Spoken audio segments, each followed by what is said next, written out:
I'm standing in a garden. I can't remember where. It's trimmed and neat. Yew trees cut into conical shapes. There are primroses in the beds, snowdrops. And beneath the trees that border the garden there are star-shaped wood anemones. Bluebells and forget-me-nots form a lake of blue in the near distance. There's white blossom falling in the wind. There's been a cold spell and the ground is hard and cold to touch. The morning light spans the sky, and in the distance a small coppice is dipped in pink mist, as if the garden is the only real place on earth, and everything beyond it is a revenant, a ghostly image of what fields and trees might be in this pink light of a fading dawn. I take my shoes off. I must be 10 or 11. In the distance, my father is shouting for me to come in. I take my shoes off and place my feet on the cold, wet ground. Everything is so green. I always find a place somewhere with remnants of this moment when I'm due for months away from Earth. I go and stand on cold ground, where the grass still flickers with crystals of frost and the beginning of spring, wood pigeons and the threat of rain. Many of us do this. And this morning, there was a mist over the ocean, and I thought I saw trees beneath. But now the blue sun is rising, and my cabin has turned grey in its light, and the ocean is just plasma again. Writing the report isn't going to be easy. I believe I will need to miss out elements, people. I would like to be honest, but being honest, well, that will be difficult. As I look down, I can see a mimoid just beginning to build in the ocean as I look at it now. I can see the plasma forming two buttresses from which two worlds will form, identical and unique, which will span the ocean for just a few hours before the sea reclaims it again. But most of all,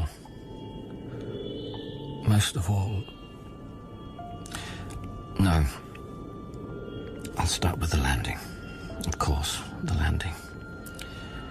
Already my memory shifts and erases, and even now attempts to create an ordered reason for everything. The landing. There was no answer. Prometheus to Station Solaris. Prometheus to Station Solaris. Come in, please. Prometheus to Station Solaris. Oh, yeah, that's right. Station Solaris.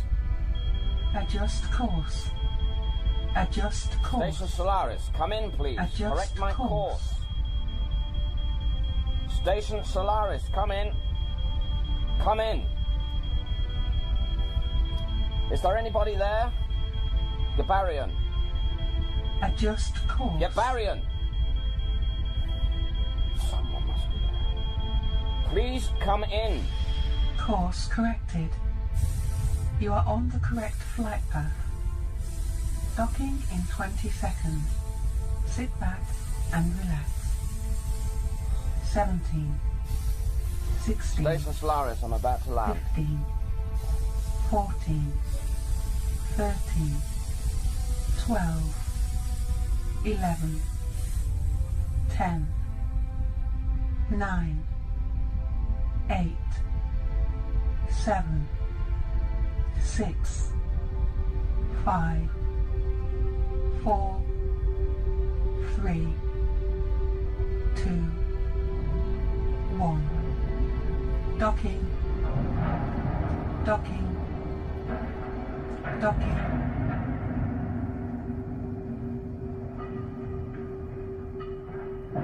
You have arrived. Welcome to Station Solaris.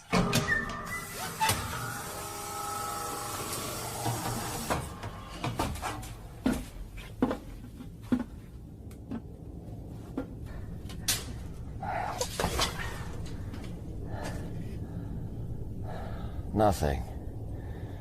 Nobody.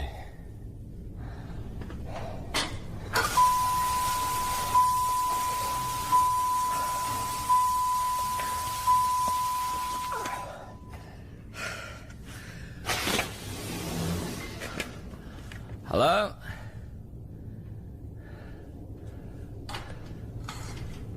Hello?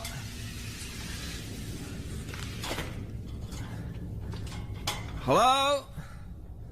Is there anybody there?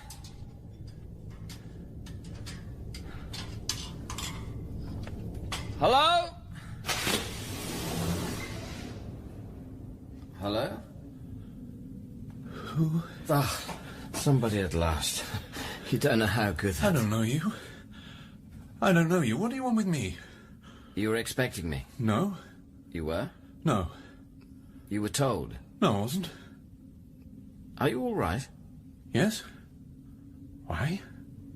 You were notified. You seem... Are you sure you're okay? Yes. You actually seem concerned. Why wouldn't I be? So that's how it is now. That's it. I don't know you. No. I don't know you. I know you don't. Yes, yes. You know that, don't you? You know that. Where's Gibarian? Oh, it's Gibarian. Do you know where he is? You've come for Gibarian. Where can I find him? Oh, good. Where is he? Well, how should I know? You are Dr. Snow, aren't you? Yes. Can you tell me where Gibarian is? Why ask me when you already know? How could I? When I've only just arrived. You've just arrived? Yes, of course I have. Where have you come from? From Earth. Where else? Earth? Yes. Oh. Oh, I see. I'm Dr. Kelvin. Oh, yes. Chris Kelvin. Yes. You were notified. Yes. Notified. Yes, indeed. Where's Gibarian? Why don't you have a bath?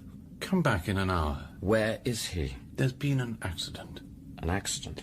Go to your cabin, get out of your spacesuit, come back in an hour. What kind of accident? Do you know Sartorius? What kind of accident? Sartorius? Yes. Do you know him? From his photo. Good. Then you'll know him if you see him. Gibarian. Sartorius doesn't come out much until dark. In any case, you know what he looks like. Yes. I mean, if you see anyone else. Who would I see? Whatever you do, don't attack. Attack what? What am I going to see, Snow? A ghost? You think I'm mad? You think I'm mad? Of course. Why wouldn't you? Why wouldn't anyone?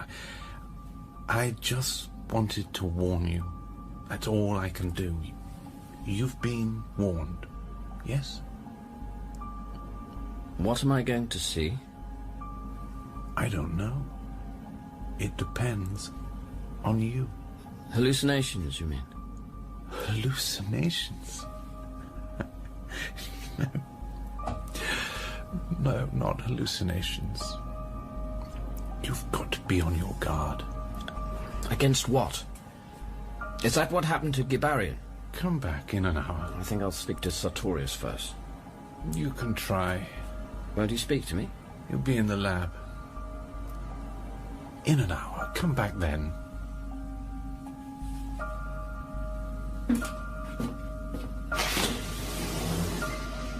Gibarian. Yes? Is he dead? Yes.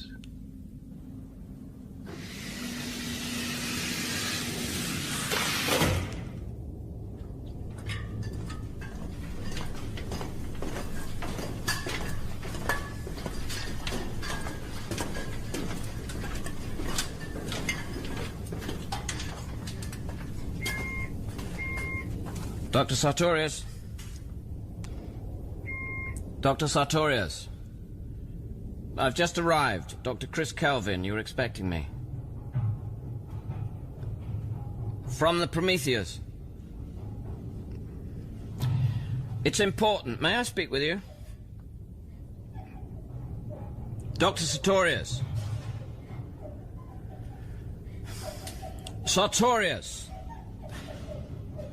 I know you're in there.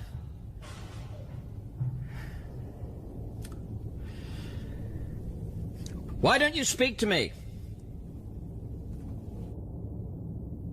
Silence. Do I write that down? How an eminent, highly regarded scientist had barricaded himself into a room and wouldn't speak to anyone? I must have given up and walked through the space station to find my cabin. Walked through the metallic labyrinth of level 2 to my empty chamber.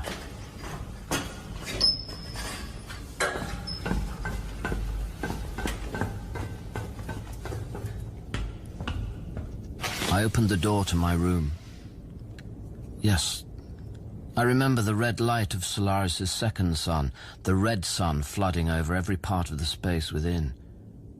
It was dusk and a mist had settled over the ocean's surface, and all I could make out were faint silvery shadows beneath the cloud, waves illuminated by flecks of pink from the red setting sun. Every schoolboy's dream, a view of the ocean on Solaris. Yes, that must have been the first time I saw the ocean. Vast, thick, still, breathtaking. I remember I decided to shower and change and then go and inspect Gebarian's room.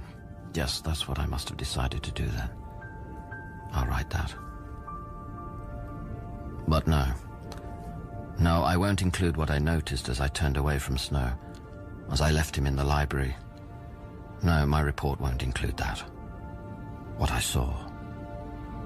The dried blood on the back of his clenched fists.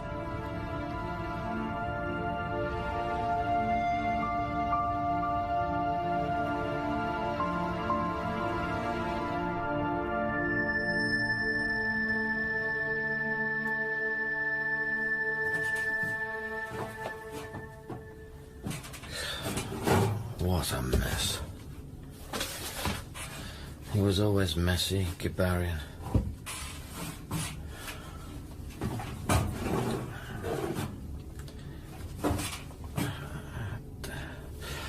There was a fight here, wasn't there? The bed is bent. How could anything...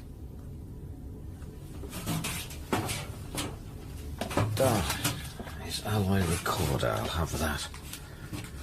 Computer, search recent file history. Solaris, Volume 1. Burton Report, classified. The Burton Report? Computer, copy. Copying.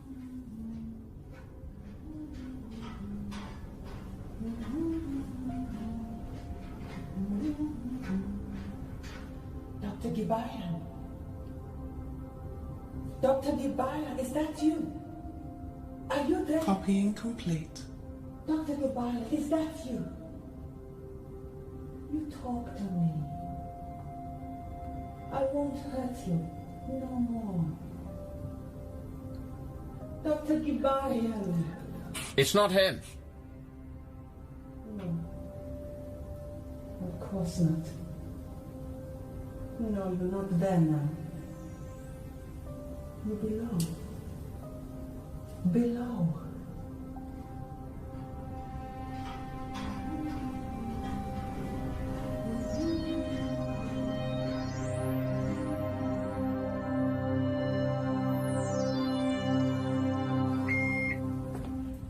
Who's there?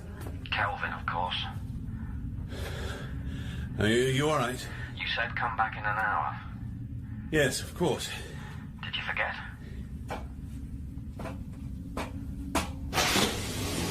Come in.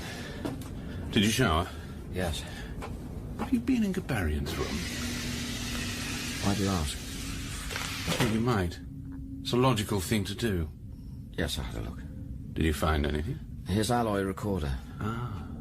Oh, I'll leave you to listen to that. You're not interested? No. There were notes on the floor. An experiment. Was it to do with the ocean? The ocean? Yes, I should think so. But you don't know. We keep ourselves pretty much to ourselves. You don't even consult each other on research? Isn't that why you're here? Well, you can do much with it. With what? The ocean. It readjusts our instruments. It does what? It changes them. Anything we put in the plasma, so our readings become useless. And when we can pick up a reading, it either bombards us with indecipherable information like an hysteric, or it's as silent as the night. Talking about it if you There's a hate sort it. of metric humming. Magnetic impulses like a mathematical language. A long series of codes and notes to itself, as if it were endlessly deciphering, calculating a private conversation. You think it thinks? A monstrous entity, idling its time away in extravagant theoretical cognition of the nature of the universe, way beyond us. You think it thinks? I think it bullies. Bullies?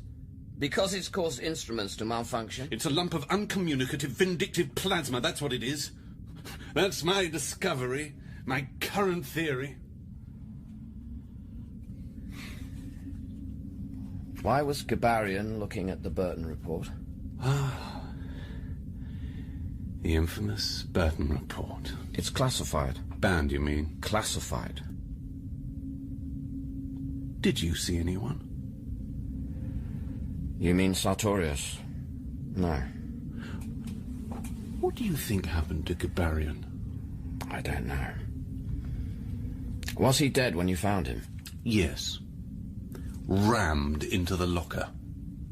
His heart was still beating. Why didn't you try to resuscitate By him? the time we got him out, he was dead. I've drafted a post-mortem. Yeah.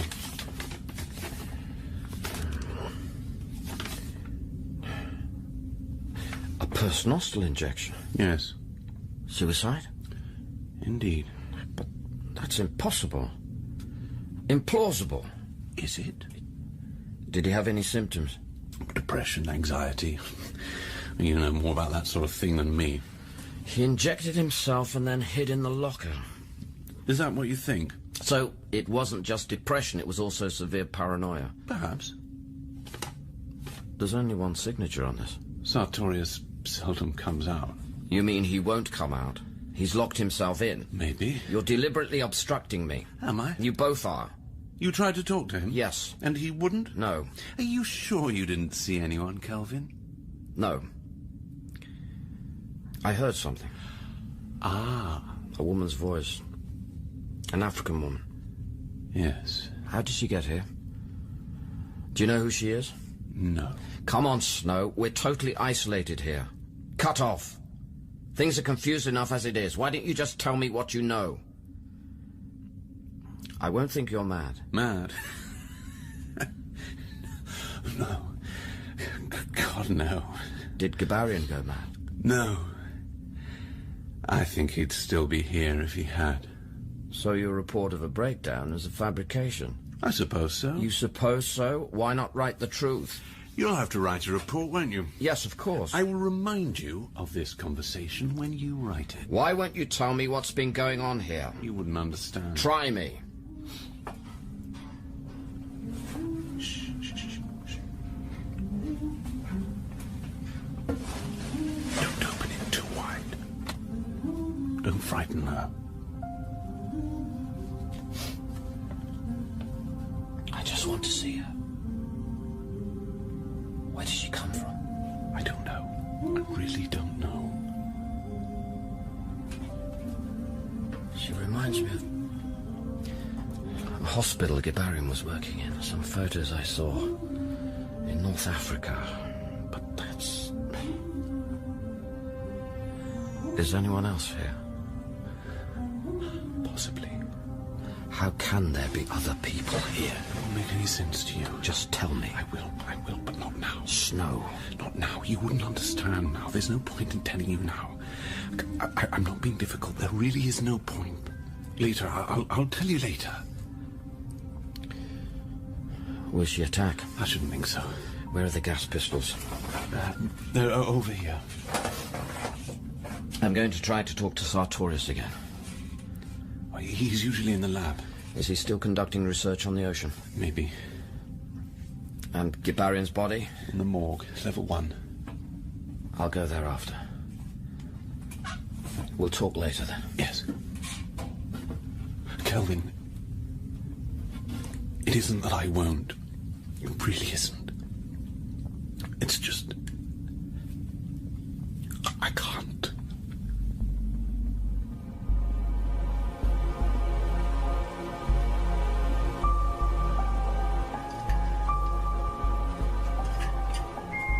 Dr. Sartorius, it's Chris Kelvin. I was here earlier. You were notified. I'm alone, Dr. Sartorius. It's important that I speak to you. I have not made a 3-month journey to play games with you. Open this door now, or I will break it down. Open up! Open up! All right. Dr. Sartorius? Yes, I'll come out. But you must give your word not to come in. All right.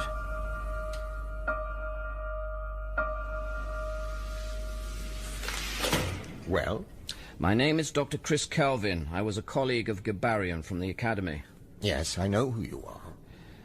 Gibarian's dead. Yes, I'm listening. Did he commit suicide? Who found the body, you or Snow? Didn't Snow tell you what happened? Yes, but I want to know from you. As a trained psychologist, do you think you have the right background to conduct a criminal investigation? You're talking to me as if I'm a suspect, Dr. Kelvin. You are a suspect. Retract that now or I'll lodge a complaint against you. No. You won't talk to me, you've barricaded yourself into the lab, and you're clearly hiding something. What was that? Go away. For God's sake, go away. Please, let me go. I'll join you later. I'll do whatever you want. Only, please go away now. Sartorius! Sartorius! Open up! Open up!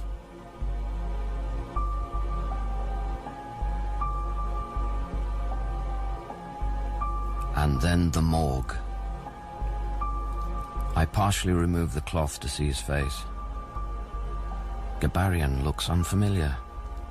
Thinner, smaller, hollow. Do I write that? Yes, I saw him. I could write that. I could write that. But that wouldn't be true. It would be economical truth. Next to him, with his hair wound tightly around her fingers, was the black African. The room was freezing. No human could live in those sub-zero temperatures. Her ankle was hanging off the edge of the couch. The sole of her foot was perfect. Unbroken skin, like a child's. No foot could remain so soft carrying such weight. I touched it. I wanted to see if she was warm. And she withdrew her foot, but continued to lie motionless next to Gibarian's dead form, her body lightly breathing. And then I would have gone back. I remember hesitating in front of the door to my room. I remember the certainty that someone was waiting for me inside. Absolutely certain of it. And the dread. But I shan't write that. I remember opening the door slowly, edging in, and yet there was nothing. Only the ocean.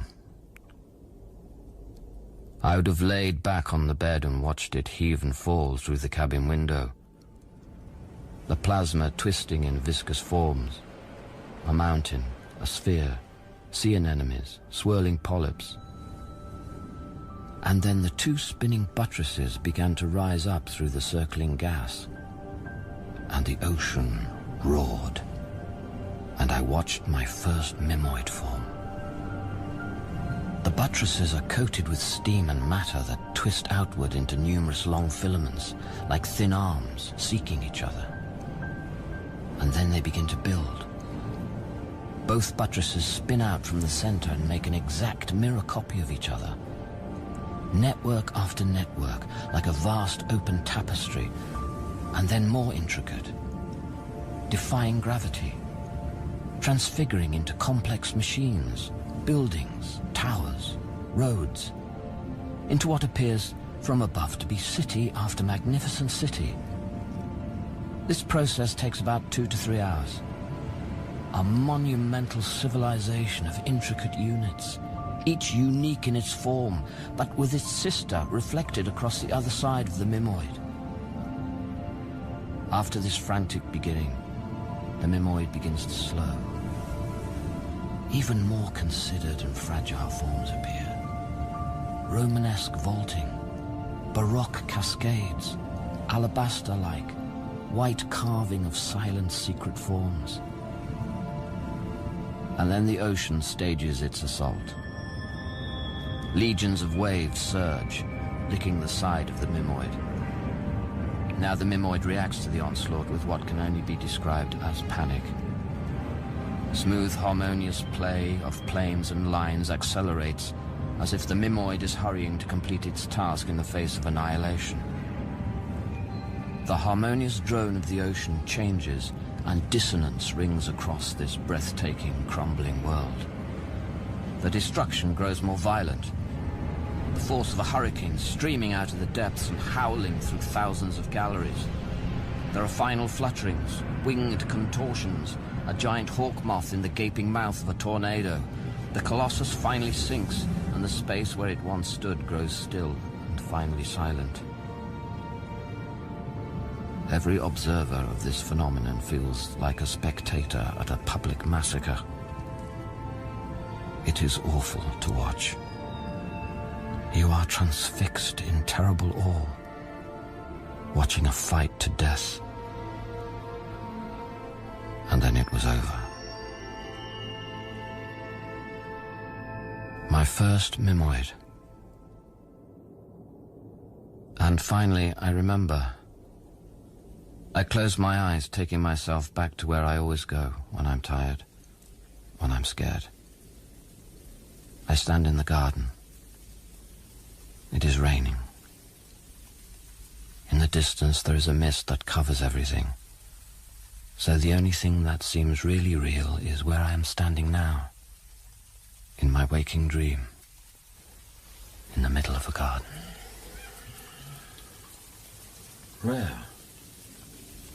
She is standing in the blue light of the blue sun. Rare. Beautiful. Young. There again in front of me, in a white dress. I hadn't dreamt of her for so long. There was nothing but her once in my dreams. I close my eyes and attempt to crawl back into a deeper sleep. But when I open my eyes again, she's still there, watching me, biting her lower lip, in the same white dress, her head to one side looking at me. So I was still dreaming. Poor little thing. Rare. Rare? You mean to stay long? Stay? And she spoke to me. Stay? Yes. Of course. And she continues to stare at me. I'm in the cabin. I'm on Solaris. Everything is as it was before I slept. Apart from her. Why wouldn't I stay? No, of course. Why wouldn't you? Are you angry with me? No. Why would I be? I don't know. You look angry. Do I? And I was no longer certain that I was dreaming. Or hurt.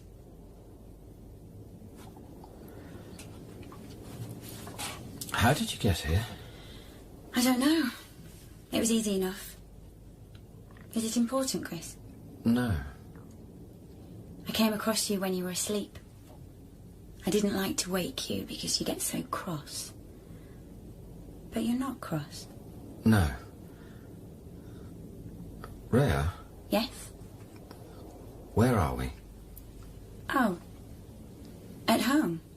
Yes, of course. We're at home. Where's home? Chris, What? I'm happy.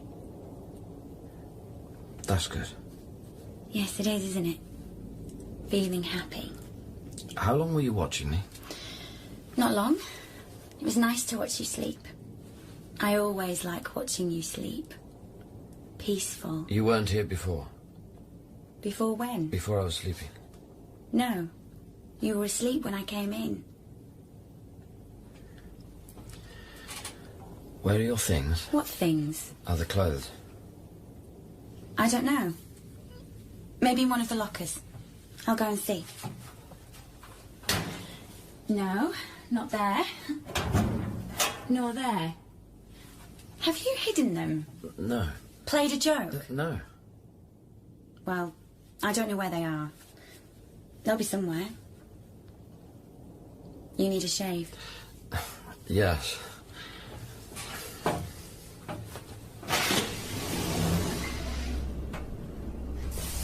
Let me help you. I can do it. As you wish. Don't you stare at me.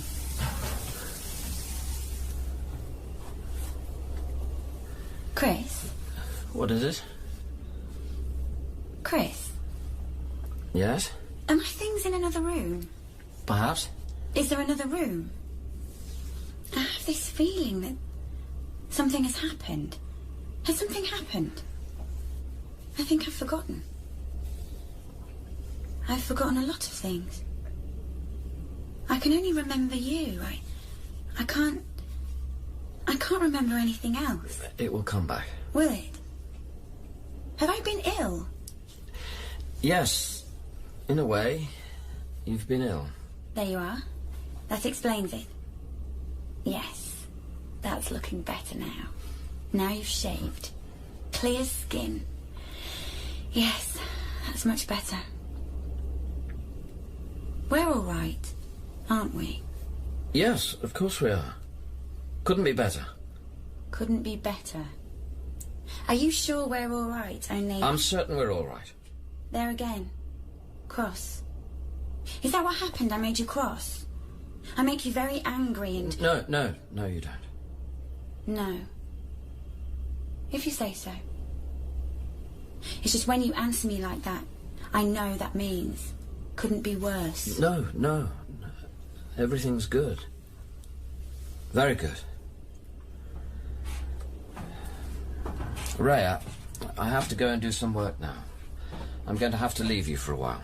Will you be long? No, maybe an hour.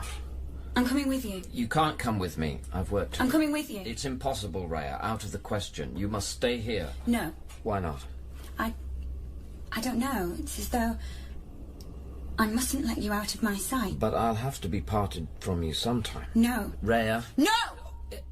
All right. Chris. Yes? Why do you stare at me like that? Like what? The way you look at me. It's because you're so beautiful. No. I don't think that's why. I don't think that's what's in your look. Rhea, I must go. If you absolutely insist on coming with me, I shall take you with me. Good.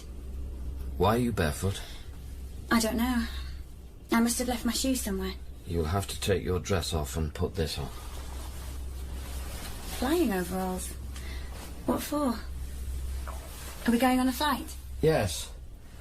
A flight. That's right. Over the ocean. How do I write that? How do I write that as she climbed into the suit, I saw the mark from the hypodermic needle on her arm? The needle that had killed her. How can I explain it? She is standing in front of me again. Everything that I had shut up in a box and tied it away, standing in front of me. My memory had polished the surface of us until it was faultless, until she was as beautiful and as still as a windless sea. But beneath the surface of my shifting memory was something closer to the truth. Even when she died, I didn't look there. I simply put my house in order, placed everything back where it should be, and closed the lid. That was all I could do. Close the lid tightly and go on. Talk to me! Talk to me! No, don't just turn around and walk away. You need to hear this! Afterwards, everyone told me it must have been a mistake. But I knew what I had said to her 5 days before. I didn't just leave. I justified my leaving. Told her what I thought of her. Her selfish need, her possessiveness, her fragility. I didn't tell her about her kindness, her softness, her intelligence, her beauty. All I really remember clearly of her now, those soft things. And she said, I suppose you know what this means. And I pretended not to hear, thinking her too much of a coward. But after 5 days had gone, I went back and found her, cold, crumpled up on our sheets, dead. Rhea. But this wasn't Rhea. I can't write this as not Rhea. What was she if she wasn't my memory of her? It wasn't Rhea.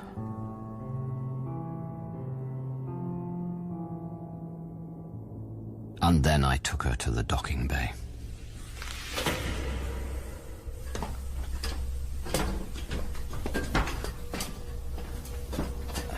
Let me help you in.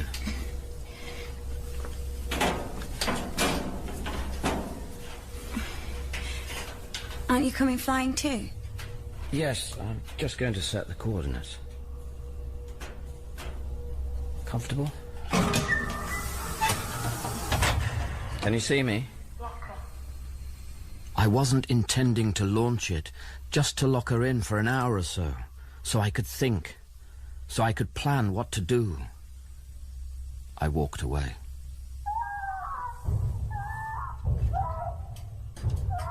What are you doing? I just need an hour on my own. You'll damage the craft. Stop it. Rhea, stop it. Stop it! Rhea!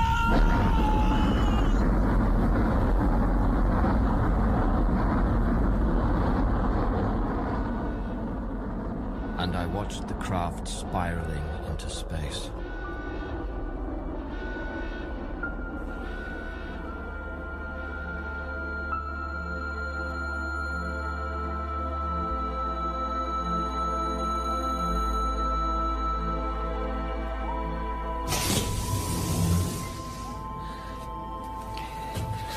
You're burnt. Snow, it's you. You frightened me, I thought. You're burnt. It's under my face. You need a compress on that.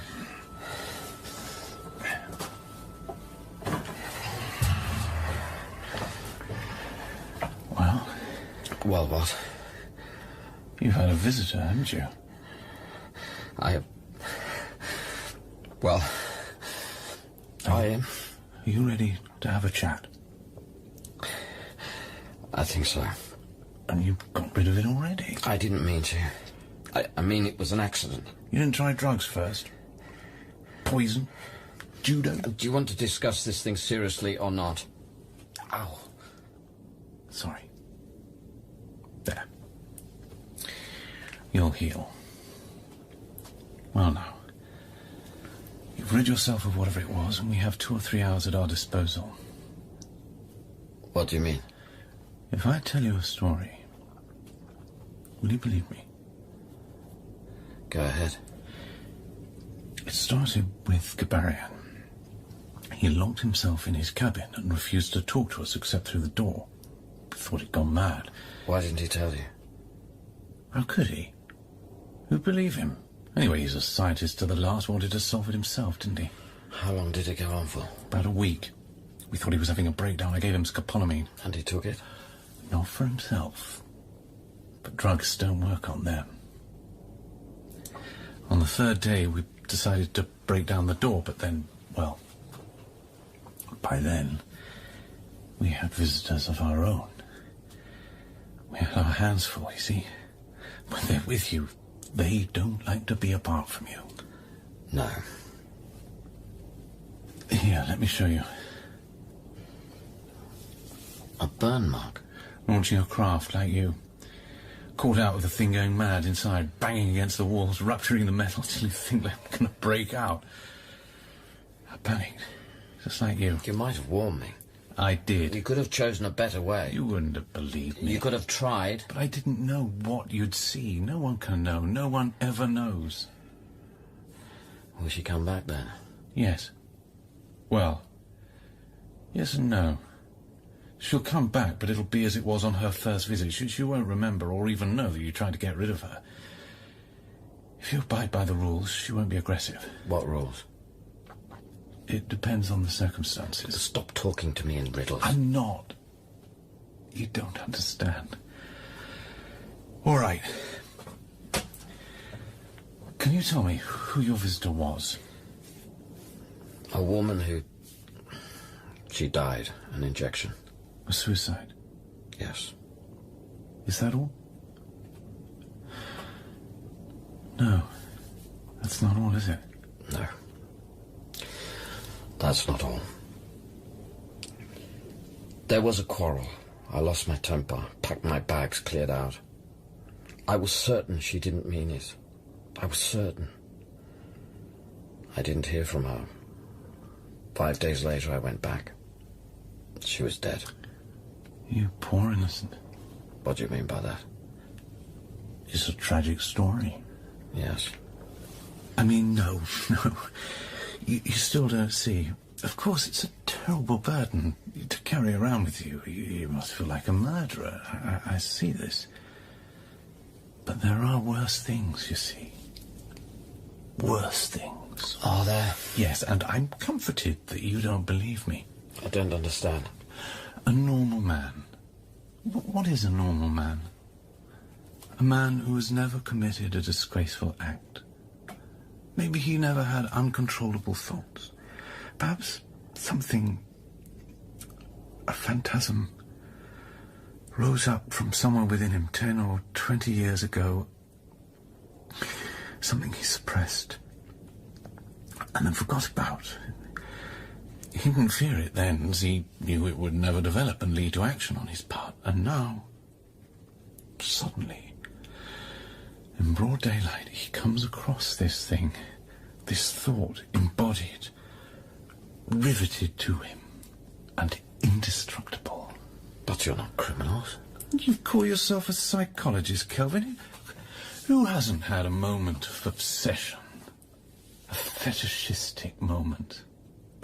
Situations, places, things, beings that no one has dared to externalize, but which the mind has produced by accident in a moment of aberration. Madness.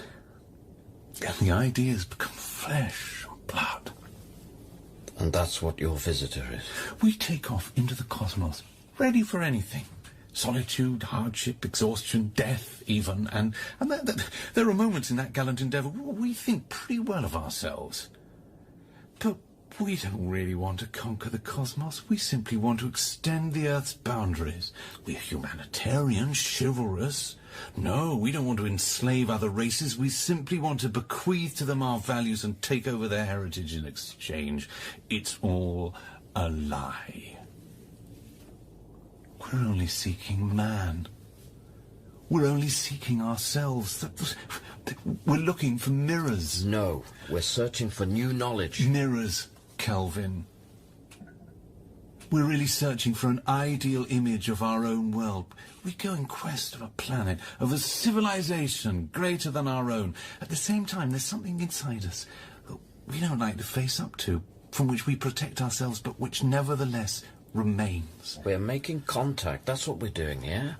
I'm talking about contact with another civilization. That's what we all wanted, what the space programs have all been about. And now we've got it. We don't like it. Our own monstrous ugliness mirrored back to us, our folly, our shame. So you think the ocean's doing this? But why? Why would it? Do you seriously think that it wants to punish us? It's contact. Are you trying to tell me that that mass of metamorphic plasma is scheming against us?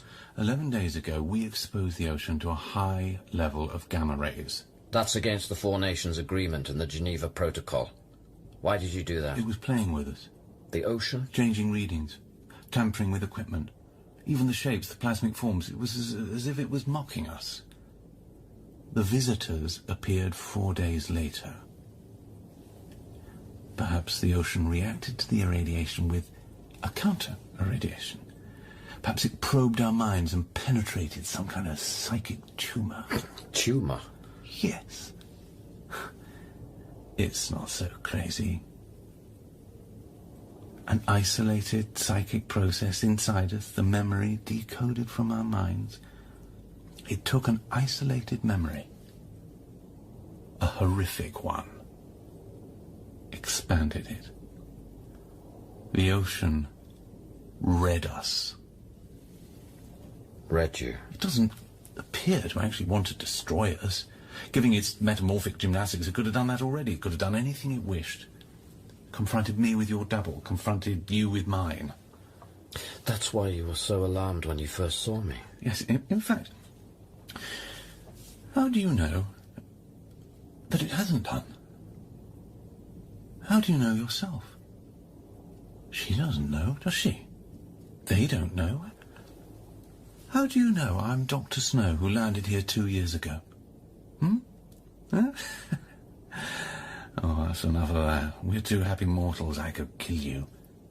You could happily kill me. So you were angry with the ocean. You were punishing it and you exposed it to gamma rays out of anger. Are you about to prosecute me, Dr. Kelvin? So you do hate it? You have no idea what it's done to us. Done to you?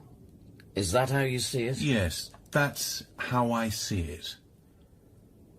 And the visitors? Can they be killed? I wouldn't advise it. It's a horrible sight. What about a gamma pistol? Would you risk it? Because they're not human. Did Gibarian know as much as we do? Very probably. And Sartorius? Everyone has their own way of coping. Sartorius is trying to remain normal. He wants to preserve his respectability as an envoy of an official mission. You're joking. He still shaves, still polishes his shoes. What else can we do? Act our part or commit a crime? A crime? Perhaps that's not quite the right word. Divorce through injection. Have you got a plan? No. But when she comes again? Yes. No, nothing. She'll definitely return. Yes. How do they get in? The station's completely sealed. I don't know. I could barricade myself in. That wouldn't last long. You saw the bent bed in Gabarian's room. There is a solution. What? Destroy the space station. You can't be serious. We'd have to fake it. Send out an SOS call. Of course they'd find out. The records, the computers, impossible to trick. And we'd be placed in a mental hospital with white rooms, nurses and supervised walks. That wouldn't be so bad after this, would it? Your face. You can't imagine, can you, what it's been like for us? What it will be like for you. There must be a better way than that. Maybe. But nothing comes to mind. Then it might be worth our while to stay. We're unlikely to learn anything about it, but we'll probably learn something about ourselves. Won't we? Burton. Yes, the file. Will it explain any of this? It sheds some light. How much longer do I have? Maybe an hour. You didn't say who she was. My wife. She was my wife.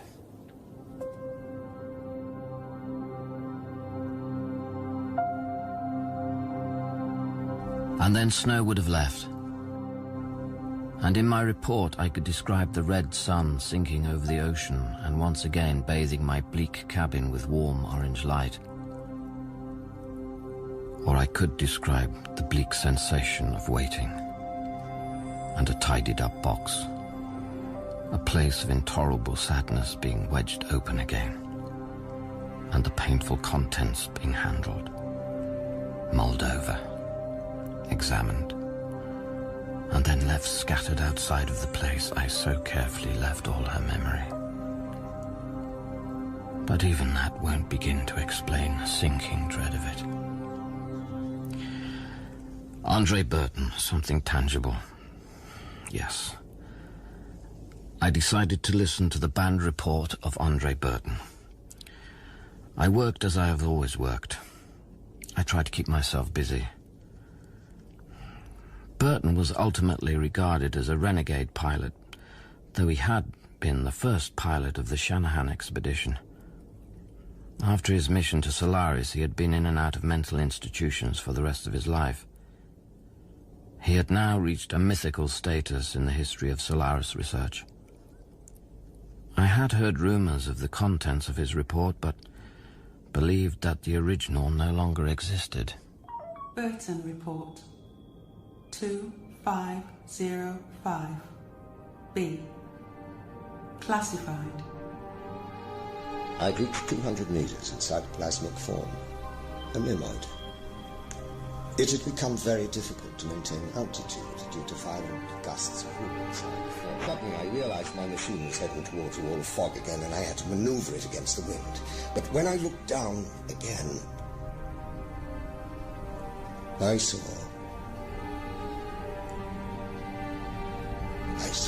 the garden. Look, yellow foam gushed through its center, and the earthquake began to shatter it. But in the distance, I noticed something else, an object that was floating on the surface of the ocean. Fetchner had been gone for 3 days by then, and there was some hope. When I came nearer, I realized it was a child of enormous proportions, maybe 50 meters across, floating in a sea made of, I don't know what, like the garden, but it moved. A gigantic child. We never found Fetchner. And afterwards, I remember a photo he had shown me. I knew him a bit. He'd lost a child in some sort of accident. It was a son, I think. The vast child I saw on the ocean was the same child. The same child I had seen in the photograph. Document complete. The sun had almost vanished, and the light in the room was faintly reminiscent of a spring evening. The dusk light had smoothed the harsh surfaces in the room. The vents blew a breeze into my cabin, and I can almost imagine that I'm elsewhere again. And I thought then that perhaps if we cannot get rid of our visitors, we could adapt to them. Eventually, surely an equilibrium could be reached. A happy acceptance, an understanding even. I peeled off the dressings from my burns. My face looked pink and fleshy in the mirror, as if I'd been running. I was no longer afraid. My mind emptied, and as I shifted, I felt Gibarian's recorder in my pocket. I took it out and hid it, subconsciously, beneath the bed. I closed my eyes. Chris? Chris? Are you there? It's so dark. I can't see anything.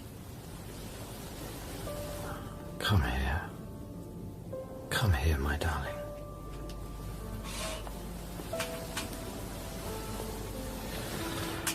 Rhea. And it was perfect. She is perfect. No past, no future, no history for her to be angry with me for. And I have never hurt her, and she has never hurt me. And I hold her, and kiss her, and hold her, and kiss her, and touch her again.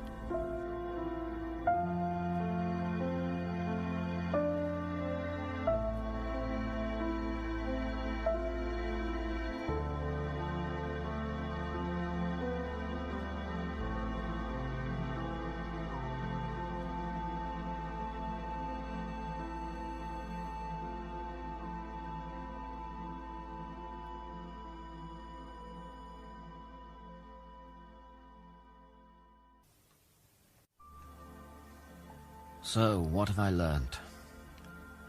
That if Rhea stands in the light of Solaris's blue sun, her brown hair becomes jet black.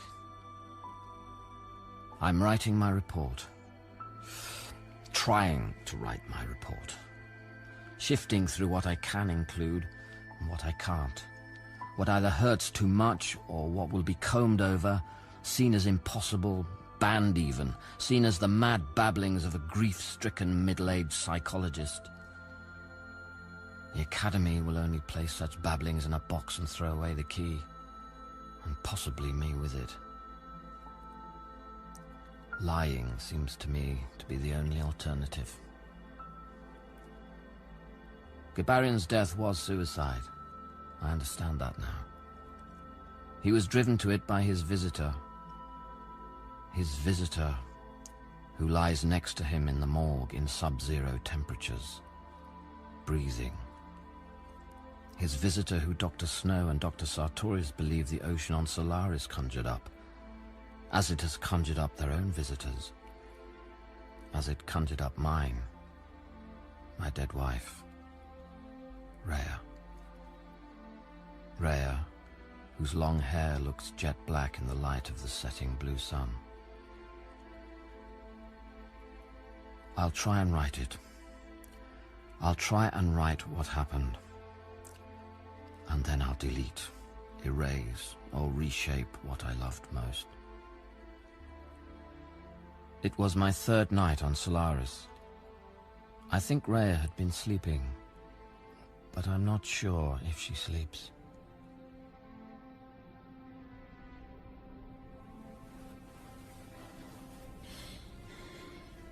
Is the night over? Didn't you sleep? I felt sleepy. I'm not certain that I slept. Is the night over now? Yes, Rhea.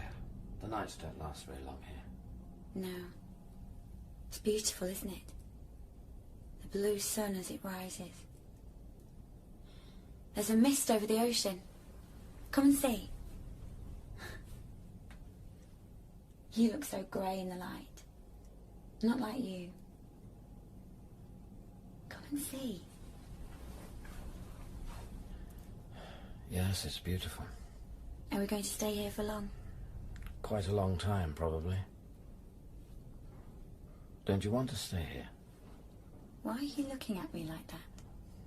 Because you're so lovely. Kelvin?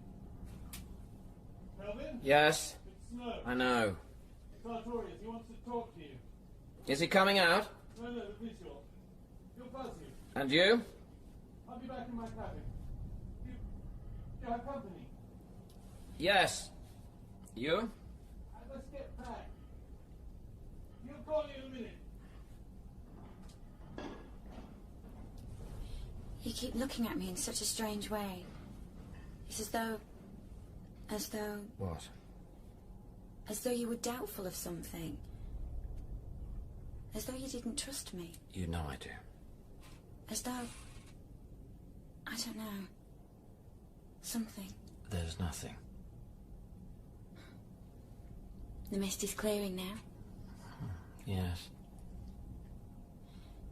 By the way you're denying it, I know I'm right. I think I'll have a shower. Yes. Can you stand where I can see you? Yes. Please? Yes, of course I will, Rhea.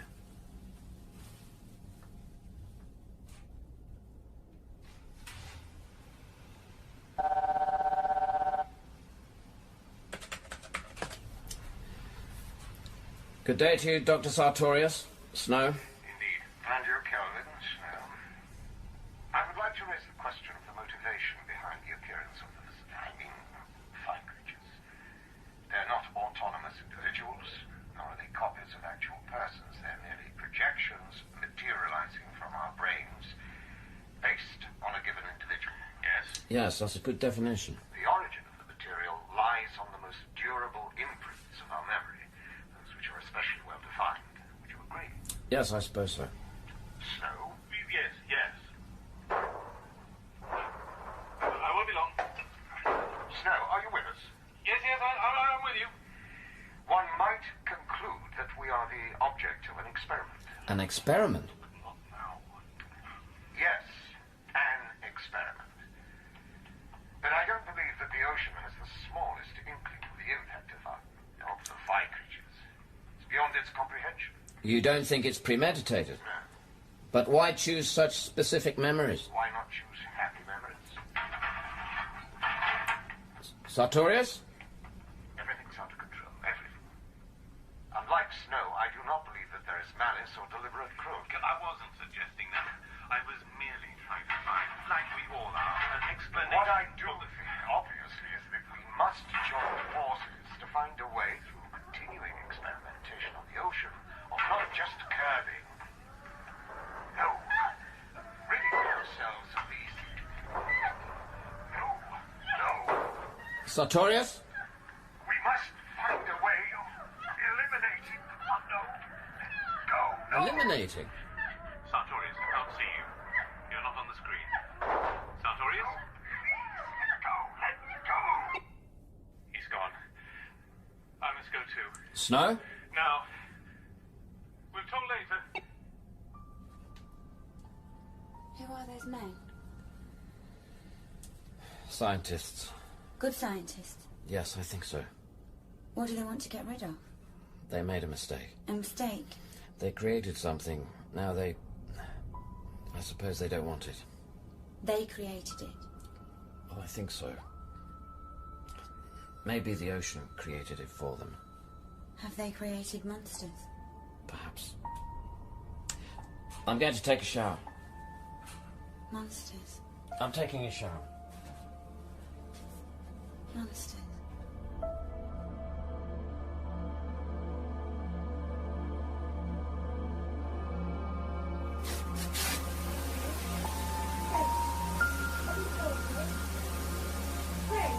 I'm in the shower. Rhea, calm down. I'm just in the shower.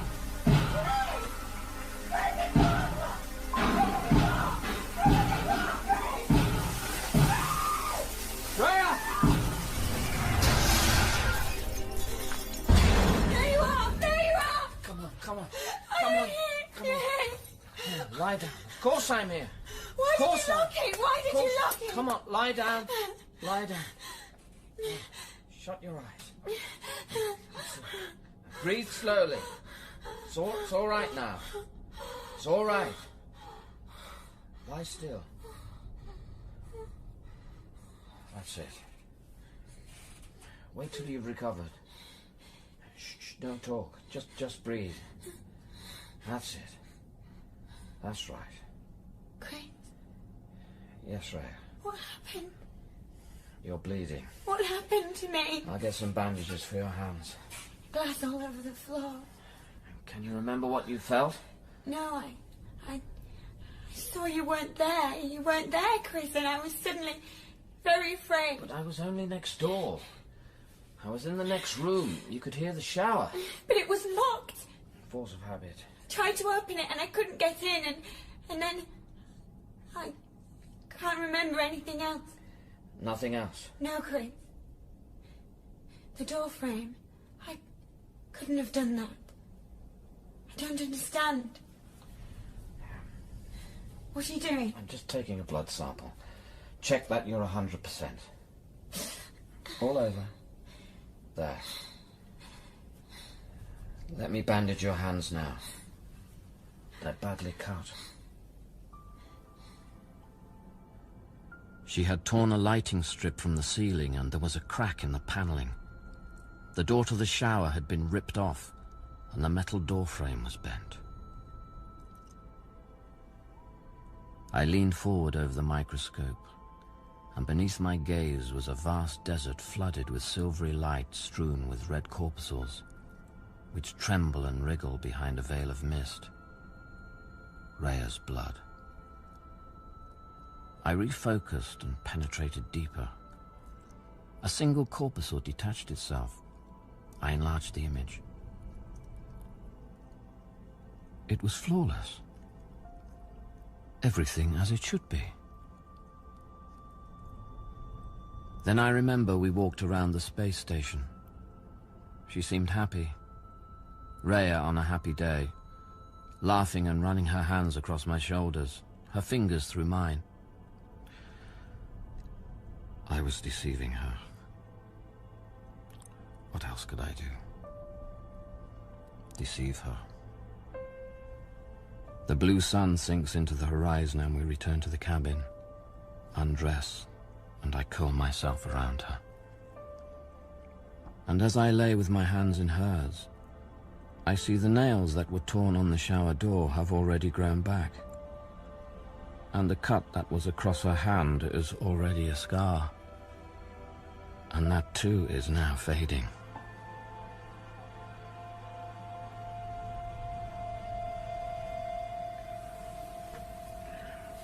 Rhea. What is it? Rhea? Don't talk to me. Why? What's the matter? I heard. Heard what? You said you wanted me to go. And I would. I really would. But I can't. I don't know. I've tried to go. I have tried, but I couldn't. I'm such a coward. Rhea, you've been having a silly dream. Of course I want you. Of course I do. Please don't say such things. You believe me, don't you? Don't you? I don't know what to believe. We're together, aren't we? It's good, isn't it? Isn't it? Why would I not want you? You believe me. Say you believe me. I don't know. Rhea, let me hold you. Come here so I can hold you properly. Rhea, my darling. Yes, all right. There. You see? You see now.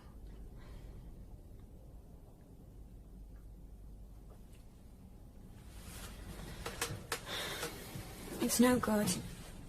You're not the same person anymore. I heard you. You don't want me. I knew it before, but I pretended not to notice. And I heard you. I heard you in your sleep. Just then, while you were sleeping, you shouted out. You said you didn't want me. Why? Just tell me why. What have I done? Rhea, my little... No, I won't have you talking to me like that. Do you hear? I won't let you. I'm not your little anything. I'm not a child. I'm not. Don't. Please don't. The last thing I want to do is upset you. Listen to me. I'm going to tell you the truth. The whole truth? On your heart? On my heart? Yes. On your heart. The truth. The truth. You have changed too. We all change. It seems to me that you were forced to stay near me. I can't leave you either. No, Chris. The change is not you. It's me. Something is wrong. Perhaps it's to do with the accident. The bathroom door? Yes. Have you been able to sleep?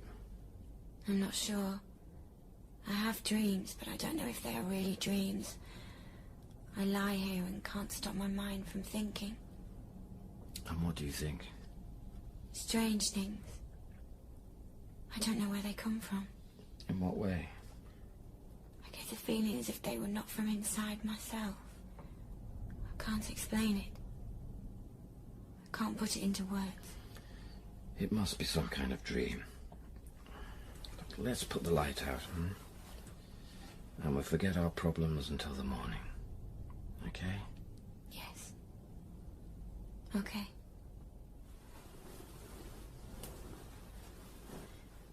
Hold me again. Tighter. Tighter still. Chris? What is it? I love you. And the following day I would have typed that note to Snow and Sartorius. On examining the blood taken from the fire creature, I have drawn a conclusion which you might consider. The blood sample appeared normal. Flawless, in fact. The structure is made up of particles at least 10,000 times smaller than atoms. If the albuminous molecules and the cells are directly constructed from microatoms, they must be proportionally even smaller. A camouflage. The real structure, which determines the function of the visitor, remains concealed. I believe it may well be a neutrino structure. It may be possible to destabilize the structure, the fire creature, with a magnetic field which blocks the neutrinos. And I sent it. I sent it. And my heart folded as I sent it. Sunk. Watching her from my desk. Watching her conscious of my looking, as she pretended to sleep. Later in the afternoon, we watched a mimoid form and then collapse back into the ocean. The waves reclaiming the intricate forms and fabulous constructs of the plasma as it fought for its last moments of life.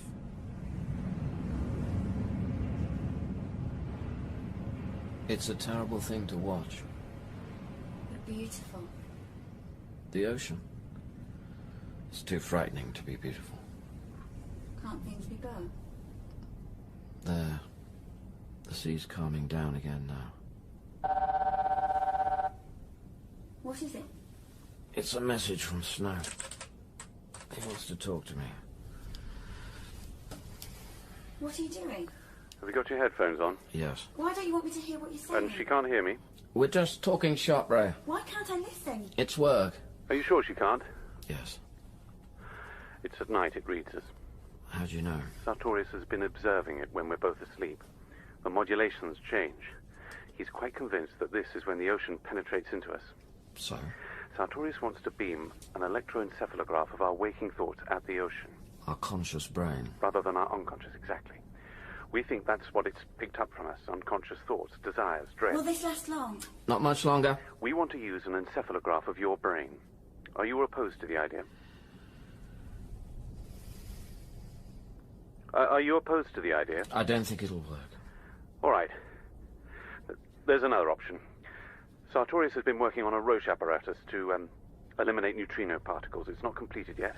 We'll call it Project Liberation. Project Slaughterhouse, more like. Do you have a plan?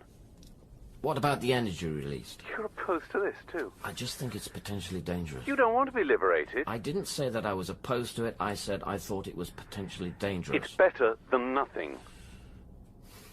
I'll think about it. Have you been able to listen to Kabarian's recording? No. She's always with you, of course. And you don't know what he says on it, do you? And if she hears... Is there anything else? No. Okay, then. What did he want? Has he upset you? No. I can see he has. Tell me. It's nothing. It's a ridiculous, unthought-through experiment they want to do. It won't achieve anything. It won't achieve anything at all. It was a hypothesis I sent them. I can't believe they've taken it seriously. You'd think they'd have more sense. You'd think they'd have... So cross. and then she took my hands and placed them around her waist, pressing her body against mine. Then she put one finger on my angry lips and whispered, "You always get so cross when people don't agree with you." She kissed my closed eyelids and pressed her mouth against mine. I smelt her hair, and she ran her fingers down my back.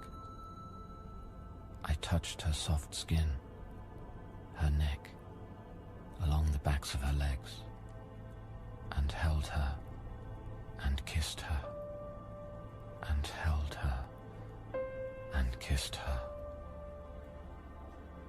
It was Rhea as she unfolds. I knew that without the slightest doubt. This was Rhea. You belong to me. You belong to me. The night stares back at me, amorphous, blind, infinite, without frontiers. Then even sleeping became impossible. It was as if the ocean crawled into me. The same dream, or ones like it, over and over again. I would be standing in pink mist in a void, an endless thing. Alien matter enveloped me. I can neither retreat nor turn away. I'm frozen. I feel the contact of hesitant fingers, a neck, an arm, lips, a face. This creature, a woman, stays near to me. The beat of our hearts combines, and out of this void, all around me, there comes a feeling, a sense thick in the mist, a sense of indefinable, unimaginable cruelty. Our bodies dissolve into separate tiny crawling things that spin and separate still further, that return to the infinity that surrounds us. I howl soundlessly, begging for death, but I am simultaneously dispersed in all directions. My grief expands in a suffering more acute than any waking state. This is what you did, and this is what you Kibarian? did, and this is what you did. Kibarian? No. I thought I heard Kibarian. No. You were dreaming. Go back to sleep. Then Gibarian's recorder disappeared. Have you seen an alloy recorder? No. It belonged to Kibarian. Gibarian? The scientist that was here before me. The one who... You all right? Don't worry. They're not real tears. Have you seen the recorder? What's the matter? You're not being fair. Fair? Will you tell me the truth? Of course. Why would I lie? You might have your reasons. It might be necessary. I'll tell you the truth. I've already told you that I don't know how I got here. Yes. Perhaps you know how I got here. I don't know. But if you do know, and you can't tell me now, will you tell me one day later on? It couldn't be any worse, and you would at least be giving me a chance. What are you talking about, child? What chance? Chris, whatever I may be, I'm certainly not a child. You promised me an answer. I'm not hiding anything. All right. Rhea. No, it's all right. Rhea, you know that I love you. Me? Yes. It really doesn't matter. Go back to sleep. Rhea. Go to sleep. Let me hold you then. All right.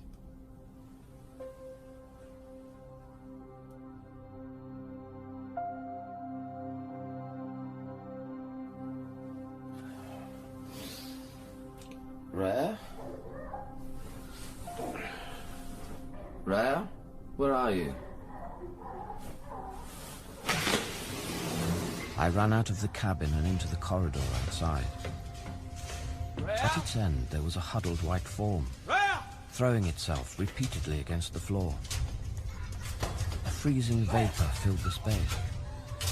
My breath fell like snow. White flakes swirled over the crumpled body before it struck the floor again. It was Rhea. I snatched her up, and she burnt my skin.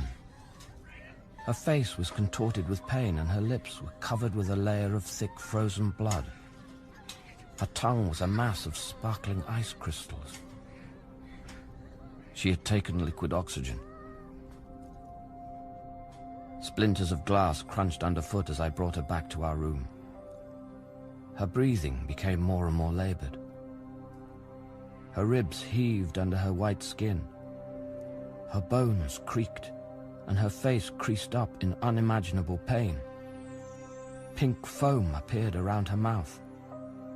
But still she gasped for air, and then a harsh rattle grew louder. Her eyes opened. I watched, helpless. She was dying.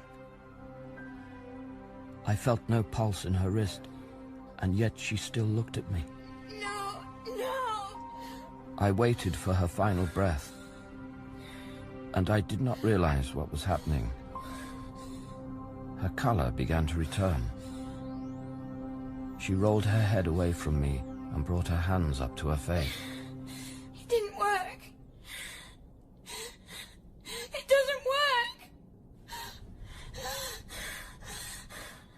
Why are you looking at me like that? Why are you looking at me like that? Is this me? Is it? Am I Rhea? Am I? But I'm not, am I? I'm not Rhea. Who am I then? And you, Chris? Perhaps you too? Perhaps you too? Rhea.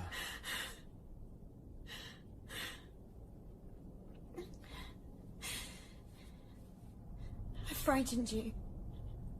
I'm sorry. What else could I think? You understand? What else could I think except that I was Rhea? Did you think this was all an act, did you? Tell me you didn't. Tell me. Please, my darling. Don't touch me. Leave me alone. I know I disgust you. I know I do. If I only knew how... To kill yourself? Yeah. But I want you to stay alive. I want you here more than anything else. You're lying. Tell me what I have to do to convince you.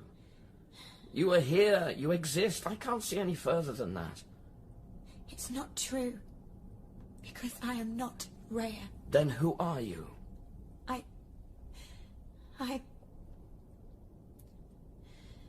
Something else. Something other than... I am not the woman you once loved. Yes, but that was a long time ago. The past doesn't exist. But you do. Here and now. That first morning, when I found myself waiting by your bed for you to wake up, I knew nothing. Everything was misty. I didn't remember anything, and yet wasn't surprised by anything. It was like recovering from a drugged sleep. Then after your conversations, the visual, those scientists, something didn't make sense anymore. So I made my mind up to listen to... What was his name? The recording. Gibarian. Yes. His recording. It's the only time I've lied to you. He explained everything. Although I still don't understand. All I know is that I am not a human being. Only an instrument. Rhea. No, we're not the same. But that's what brought you back to me. So I'm immortal. How horrible. Rhea, I I don't know what our fate will be any more than we can know anyone's fate. The experiment that Snow and Sartorius are doing, it will continue? Yes. They'll continue it. I'm trying to make you realize that I love you. I want to keep you. You may have been sent to torment me, or to make my life happier, or an instrument used like a microscope with me on the slide. But today, what we have today is this, is ours, is here and now.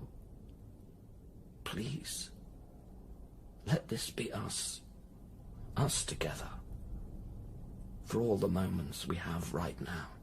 I don't know. I don't know. Am I exactly as she looked? You were at first, but I don't know anymore. Now all I see is you. If you were her, I might not be able to love you. Why? Because of what I did to her. Did you treat her badly? Yes, when we... Don't say any more. Please, don't. Then you won't forget that I am the one who is here now, not her.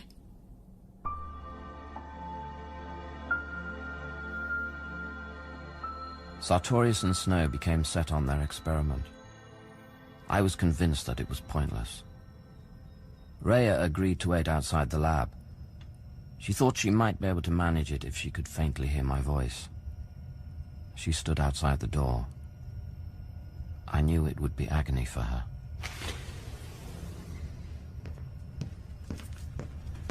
Sartorius will be here in a moment. Right. Is there something behind the screen? Yes, well, there's no need to worry about that. No. He'll be all right as long as he can hear me. She knows. Last night, while I was asleep, she drank liquid oxygen. It didn't work, of course. But she now knows what she is. Why tell me? Well, to inform you. I don't know, to keep you up to date. I warned you. When? Well, not of this exactly. When it arrives, the visitor, it's almost a blank. Only a ghost made of memories and vague images dredged from its source. The longer it stays with you, the more human it becomes, and the longer that goes on, the more difficult it gets. Does she know everything? Yes, I've just told you. Did she know that she came once before and you... No. Well, what do you want to do? Leave the station? Yes. But with her? Don't look at me like that. Why would I stand in your way? You can do what you like, but it's an idiotic plan, noble though it might be. Do you know the necessary conditions for stabilizing a neutrino field? No. No, nor does anyone. All we know is that the structure is inherently unstable and can only be maintained by a continuous energy input. And does the energy come from inside the visitor or from outside? You see the problem? Yes. Away from Solaris, the structure will disintegrate. It's only a theory, Kelvin. We could check it. How? The shuttle you launched with your first visitor inside, we could... No. We could bring the shuttle down and see if she's still there and... No! I didn't mean to... To murder her. But you did. I love her. Her memory, you mean? No. I told you what she did to herself. How many real human beings would have the courage to do that? Okay, she loves you. Let's say she loves you and you want to love her. It's not the same thing. You're wrong. If she was an ugly old hag, you wouldn't think twice about getting rid of her, would you? Well, maybe that's why she isn't. You can only finish where you started. I say we bring the first one back. That's enough! Like I said, you can do what you like, but you're losing touch with reality. The further you go, the harder the fall will be. Shut up! Shut up! Dr. Kelvin, Snow? Yes, well, we're all a little bothered here, aren't we? You ready or not? I haven't got long. We're ready. Dr. Kelvin, sit back and relax. I'll just readjust the cabling. What I would suggest, Dr. Kelvin, to assist the recording is that you clear your mind as much as possible. Make an effort to eliminate any intrusion of individual personalities and concentrate on the matter in hand. I'll talk to you as we proceed. Suggest things to think of. Snow? Ready? Yes. Let's get started. Earth and Solaris. The body of science considered as a single entity. I attempted to empty my mind and focus on some or any of Sartorius's suggestions. Hardships, sacrifice, humanity. But Rhea was alive inside me. Rhea living within me. I was overwhelmed with grief and tenderness. She permeated every part of my being herself, her form. I needed her, needed to have her always. The possibility of being parted from her was unbearable. I tried to cut her out of my mind, return to hardships, sacrifice, humanity. But she pervades. There is nothing but Rhea. I could not even protect her from the ocean. I couldn't wait anymore, Chris. Are you finished? I held out as long as I could, Chris. It's all right. You can come in. It's over now. How do you do? This is Dr. Snow. Rhea. Oh, excuse me, I have to go. It's all right. And this is Dr. Sartorius. Oh, nice to meet you. Can we go now? Yes, of course.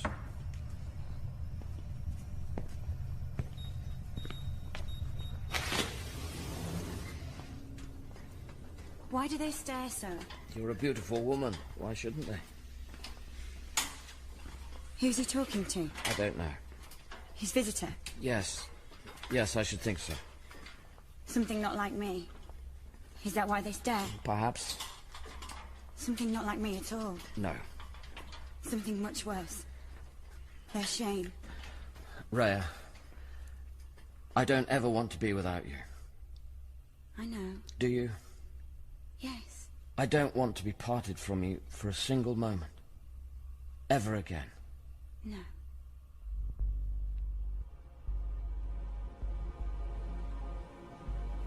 And that night they would have begun to beam my encephalograph, my recorded thoughts, onto the ocean. And I dreamed. I had another terrible dream. A dream of unfolding dread. There was an unmoving, clotted silence, and I felt myself being slowly, minutely explored, although no hand touched me. Every crevice, every turn of my mind observed without touching. And then that terrible disintegration. And emptiness that remained. Emptiness and annihilation. Every inch of me penetrated by the silence of the ocean.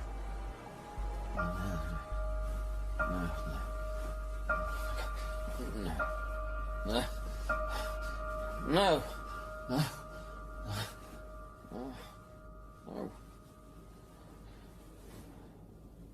Chris? Chris? You're dreaming. You shouted out. Chris? Are you all right? What? You shouted out. Tell me. It was only a dream. Is it me? No. Is it me in your dreams? Giving you nightmares? No. No, of course not. Is it the experiment? Yes, it must be that. Will it work? Communication. No. They're floundering. Drowning in what we don't understand and never will. They're convinced that we'll eventually uncover the ocean's secret. It's pointless. Like wandering around a library where all the books are in an indecipherable code. Are there no other planets like this? Not that we found. I want you to come back with me. back with you? Home. To Earth. Yes. Don't you want to come? Yes, of course I do. You don't, do you? We can be together. Yes, of course. Why wouldn't I? Good. That's agreed then. Chris? What? The ocean. There were thick congealing membranes on the surface. Green foam. A wind hurled itself across the plasma, carrying immense membranous wings, which soared up into the blue sunset. Some of these vast wings blotted out the sun, casting us into darkness. It was as if the ocean was mutating, shedding a scaly skin. The wings were only a few meters from the station. One left a silver trail across the cabin window. The ocean gave birth to more and more of these fantastic birds, whilst above us the first of these forms dissipated into transparent white filament that dropped like ash across the station. I'm frightened, Chris. What's the ocean doing? The ocean continued to create its monstrous flying forms, so we retreated into the library. I spent much of that time watching Rhea as she pretended to read. She knew I watched her.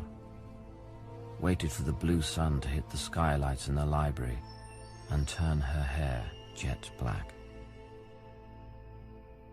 Often during that time, I realize now, she would attempt to stand back from me, to wait further down the corridor. And I would panic for a moment when I couldn't see her. And then she'd emerge, shaking. It was as if she was testing herself, and I would wait for her. I'd put my arms out and hold her again. I'd talk to her about Earth, about grass and sky. So, you've stopped shaving, have you? Snow. It doesn't suit you. Have you been drinking? No, Kelvin, I've been thinking, not drinking. Perhaps the old fellow wishes us well.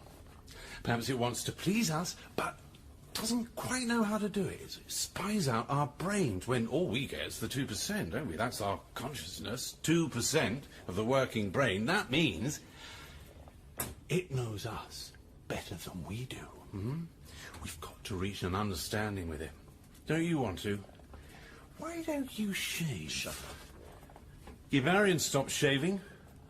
That's how it began. You're drunk. What of it? Just because I'm in space exploring the cosmos doesn't mean I'm not allowed to get drunk with you and your Aphrodite. Oh, fair Aphrodite, child of the ocean, let me take your divine hand. It fits, eh, Kelvin? You're hurting me. Let go of her hand. There you are, and returned. Get out. What on earth are you chucking me out? You're the one with the bristle. Do you know what Sartorius wants to do? He wants to punish it. Punish it. Hear it scream.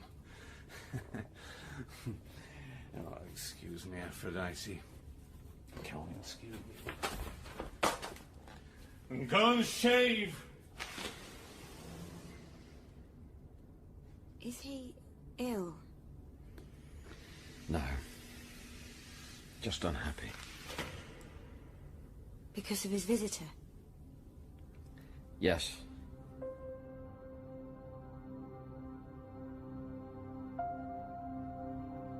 Two more days passed, and only then did the ugly flying forms of the ocean finally stop. We were going to live in a place just outside a city, with trees and sun, and her head on my lap, and our new life stretching before us. Is this what you want? Yes, I'm certain. You mustn't tell him. No, Rhea, who are you talking to? Rhea? I wasn't talking to anyone. What, you were in the corridor? You're imagining things. Shh. Sleep now.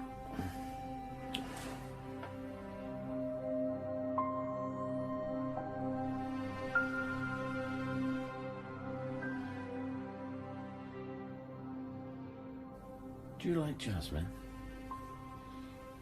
I don't know. It's a flower. A white starlight flower. A creeper. It has the most beautiful scent. I've always wanted a garden with jasmine in it. Maybe I could find you a picture. Maybe the scent even. I thought in our garden... Don't talk to me about our new life anymore, Chris. Why? We've talked about it so much. Too much?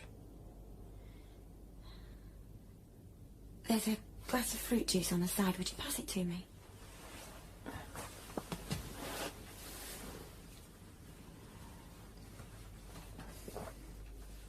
Here. You have some too. I'm not thirsty. Drink to my health, then. All right.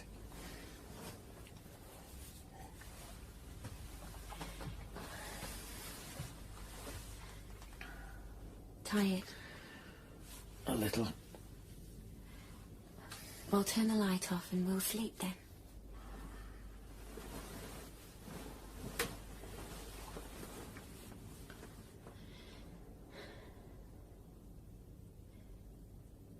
If I didn't exist, would you marry? No. Never? No. Never. Why? Because I have you. What if I begged you to? Don't be silly. I don't need anyone but you. Say it another way. I love you. Are you crying? Why are you crying? Rhea? It's nothing. Nothing at all. Sleep now. Sleep now, my darling.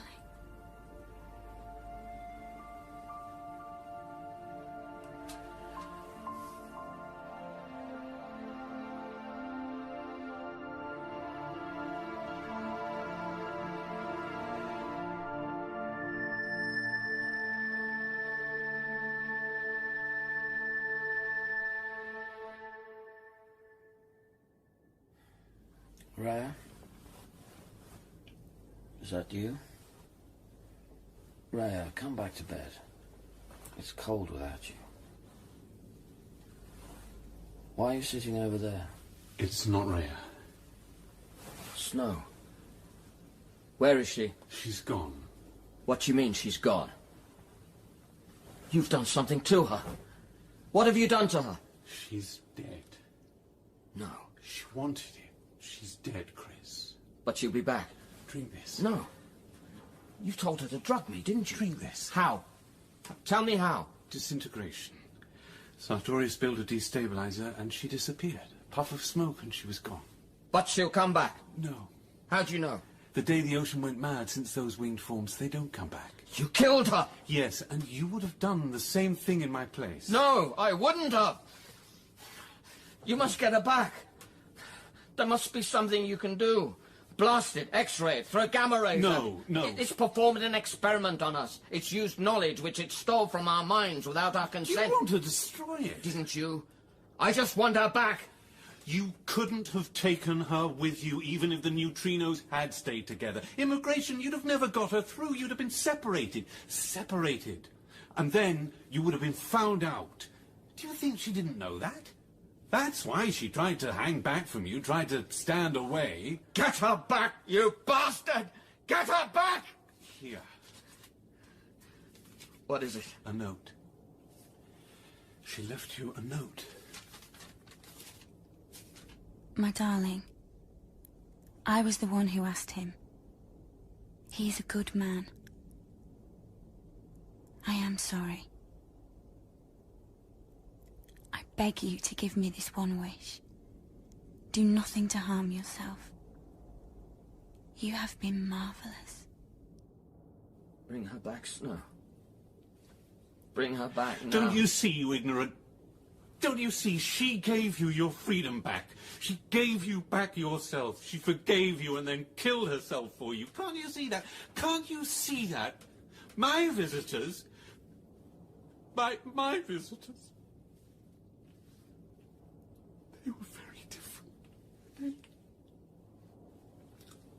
Why?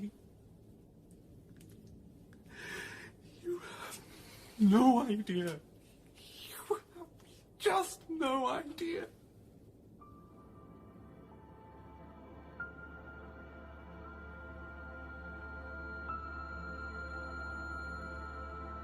I have two versions of my report.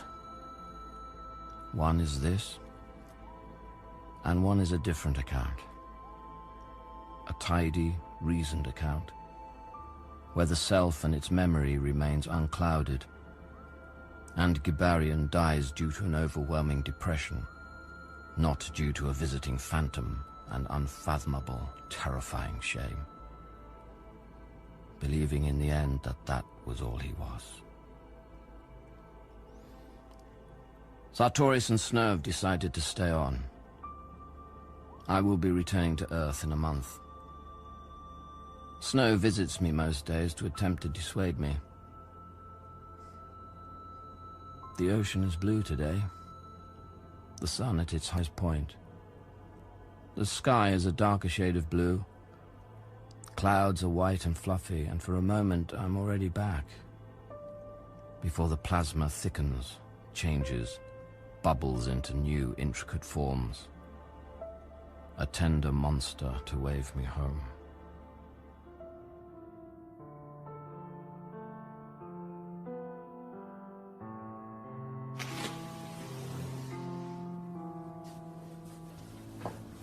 You wanted me? Haven't you got anything to do? I was just thinking a few things over. Maybe you should think less. Do you believe in God? No, of course not. Not a perfect God. An imperfect God. What, like the Greek gods, who sulk, have feuds, jealous gods? No. I'm talking about a God whose imperfections are his essential characteristics. A fallible God, incapable of foreseeing the consequences of his acts. A God who has created clocks, but not the time they measure. Manichaeism? No. Nothing to do with good and evil. This God has no existence outside of matter. An evolving God, who keeps increasing in power while remaining aware of his powerlessness. Yes. A God where the divine condition is a situation without a goal.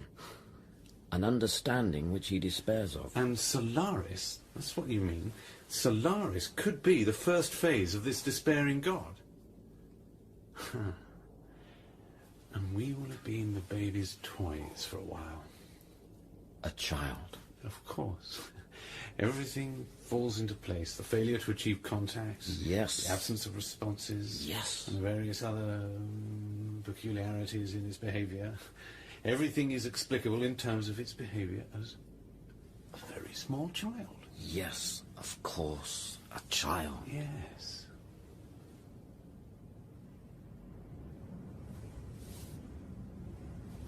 Look, a mimoid, just beginning. What are you doing? I won't be long. It's not safe with a mimoid for me. Really, I won't be long. It's I'll come back. It's not safe. I'll fly over it. I'll go further, to one of the islands. I've not stood on Solaris yet. I'll go with you. There's no need. I'm coming back. I'll walk with you then, to the crafts. There's no need. You will come back. Yes, Snow. I will come back.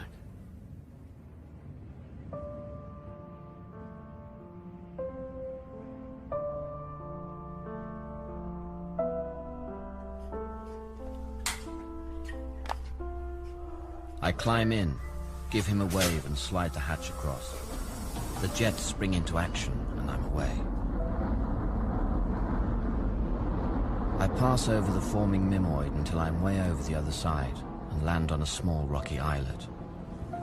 I climb out and carefully pick my way through jagged grey rock down to the shoreline. I place my gloved hand in the ocean. The wave hesitates, recoils, and then envelops my hand without touching it. A thin layer of air between it and me. I raise my hand slowly and the wave follows me. The main body of the wave remains motionless on the shore surrounding my boots, without touching them. A jet black flower has grown up out of the ocean. I go to touch it, but the stem trembles, stirs with uncertainty, and falls back into the wave. I'm still hesitating about returning to Earth, as I still hope, unreasonably, that she might still return. I'm looking at the ocean, begging it. I want to go on living here, amongst the things we touched, shared together, the air that we breathed, all I loved most. I want to be certain that nothing fades, that my memory doesn't shift and alter. I want to be certain that her memory is kept forever, each moment a keepsake. I hope for nothing, and yet I live in expectation, waiting. Since she went, that is all that remains. And yet I persist in the hope, in the faith, that the time for cruel miracles has not yet passed.